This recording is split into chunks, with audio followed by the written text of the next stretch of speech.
Hello friends, Bodo Info official YouTube channel EMRs godan sakri benjabai Central Government Job. Da beaw 4000 bara vacancy dongo male female gasibo online खालामनो हागोन बिनि last date 31 July. So beaw criteria नोंथांमोना details को नायग्रो video को जोबजासिम नाय अब्लानो बुजिगोन आरो खायसे skip खालामो डाइरेक्ट कमेन्ट्स खालामो. So नोंथांमोना गिबियावनो भिडिअ नायजोब बे जबा नोंथांमोना गोदान खोनादों जानांगौ. So बेयाव details को मोनगोन आरो बे जाबाय Central Government Job नि सायाव. So नोंथांमोना मोजां सैलारि मोनगोन आरो criteria गोरोबनाय लोगो नोंथांमोनाहाय अनलाइन खालामदो आरो बिनि लास्ट डेटखौथ' नोंथांमोना नुखाबाय स्क्रिनाव नुगासिनो दङ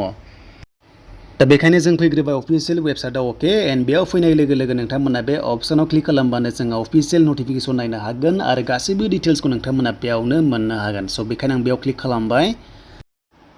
दा बेयाव जोंहा डाउनलड मोनदों पिडिएफ फाइलखौहाय स' नोंथांमोना हिन्दी आरो इंलिशजोंबो नायनो हागोन आरो दा बेयाव पस्टआ ओरैबायदि फैदों बेनो जाबाय जोंहा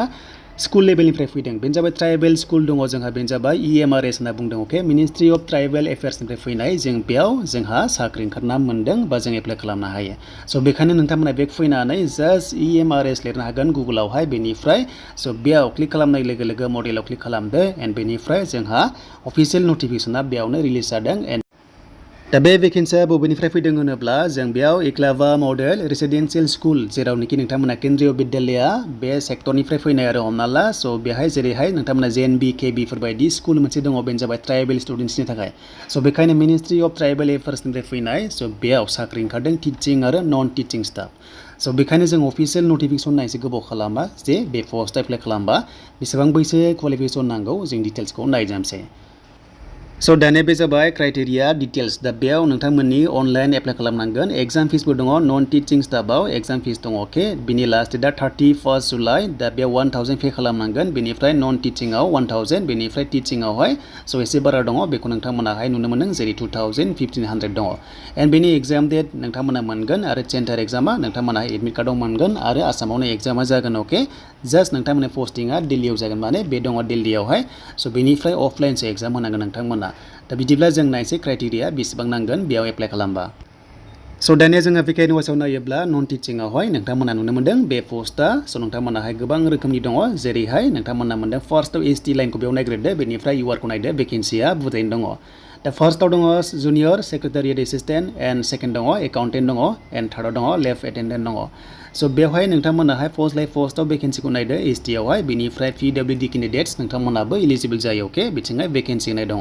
स' नोंथांमोनाबो बेयाव एप्लाइ खालामनो हायो हिनजाव हौवाफोर गासैबो खालामनो हायो खालि इण्डियान जानांगोन बेनिफ्राय लास्ट डेटखौ नायफिनोब्ला 31 जुलाइ मोनदों दिनैनिफ्राय लिंक एक्टिभ जागौमोन दायो आं भिडिअ खालामनो टाइमाव जाथ'वाखै जेब्ला जायो नोंथांमोनाहाय एप्लाइ प्रसेस लाना फैगोन स' दानिया स्केल पे नायोब्ला जोंहा एकाउन्टेन्टआवहाय नोंथांमोना नुदों 35,000 बेनिफ्राय जागायनानै 1,12,000 पर मान्थ एन्ड JS आव नायोब्ला 19,000 निफ्राय 63,000 पर मान्थ एन्ड लेफ्ट एटेन्डेन्ट नायोब्ला 80 निफ्राय 56,000 पर मान्थ नोंथांमोनाहाय मोननो हागोन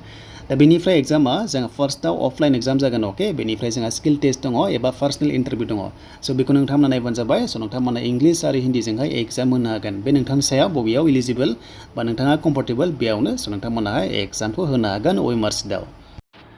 स' बेनिफ्राय एग्जामखौ जोङो नायगोन बे एग्जामा जोंहा इंलिश आरो हिन्दीजों जागोन नालाय एन्ड बेखायनो माखासे लेंगुवेज टेस्टबो दङ जेराव 20 नाम्बारनि दङ अके दा फार्स्टनि एग्जामा जोंहा अफलाइन एग्जाम जागोन इंलिशजों जागोन एबा हिन्दीजों जागोन दा बेवहाय नोंथांमोना सिलेबासखौ नायना ला स्क्रिनशट खालामनानै जोंहा 130 नि एग्जाम जागोन बेनो जाबाय जोंहा एकाउन्टेन्टआव 130 बेनिफ्राय JS आव 130 बेनिफ्राय लेफ्ट एटेन्डेन्टआव 120 नि जागोन स' बे हमना ला एकाउन्टेन्टनि नोंथांमोना बेखौ स्क्रिनशट खालामना ला अके बेनिफ्राय नोंथांमोना आरो घन्टा टाइम मोनदों एन्ड बेनिफ्राय जुनियर सेक्रेटारियेट एसिस्टेन्टआवबो 130 बेनिफ्राय लेफ्ट एटेन्डेन्टआवहाय जोंहा 120 नि जागोन अके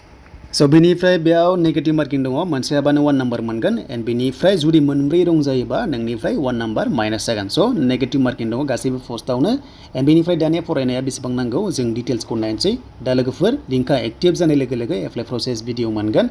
दा जोंहा प्रिन्सिपालखौ नांला बे पस्टआ हायार लेभेलनि जों बेखायनो नेक्स्टआव थांसै बेनो जाबाय नन टिचिंआवहाय दा नन टिचिं होनोब्ला स' नोंथांमोना मिनिमाम फरायना 10 पास दा जों नायगोन बे पस्टआव मा दङ फार्स्टआव स' बेनो जाबाय लेफ्ट एटेन्डेन्टआवहाय नोंथांमोना 10 पास जाबानो हागोन नाथाय नोंथांमोना डिप्ल'मा नांगोन बेखौ आं नायगासिनो दङ जास्ट नोंथांमोना 10 पास खालामनांगोन बेनिफ्राय लेबरेटरि नोंथांमोना डिप्ल'मा खालामनांगोन जुदि बे गैयाब्ला नोंथांमोना हायार सेकेन्डारि पास खालामनांगोन साइन्स स्ट्रिमनिफ्राय अब्लानो जेबो डिप्ल'मा नाङा बेयाव नोंथांमोनाहाय नुनो मोनदों बेखौ मोजाङै नायबानो जाबाय जुदि साइन्सनिफ्राय जुदि HS पास बा जेबो डिप्ल'मा नाङा अके एन्ड बेनिफ्राय बैसोआ 18 निफ्राय 30 इयार्ससिम बाट जोंनि स्टेया 5 इयार्स बारामोन नालाय 35 इयार्ससिम बे पस्टआव हागोन एन्ड नेक्स्टआव नोंथांमोना नायदो माखासे डिटेल्सखौ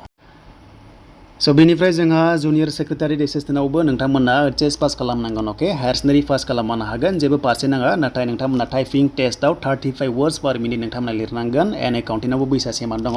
नोंथांमोना 18 निफ्राय 35 इयार्ससिम हागोन बाट एकाउन्टिंआव नोंथांमोना डिग्री पास खालामथारनांगोन जायखिजाया डिग्री पासआनो नोंथांमोना एकाउन्टिंआव हागोन बेयाव नोंथांमोना डिटेल्सखौ मिथिजोब्बाय दानिया जायफ्रा क्राइटेरिया गोरोबबाय नोंथांमोनाहाय अनलाइन एप्लाइ खालामनो हागोन लिंकआ एक्टिभ जानाय लोगो लोगो बेनोमोन नोंथांमोननि डिटेल्स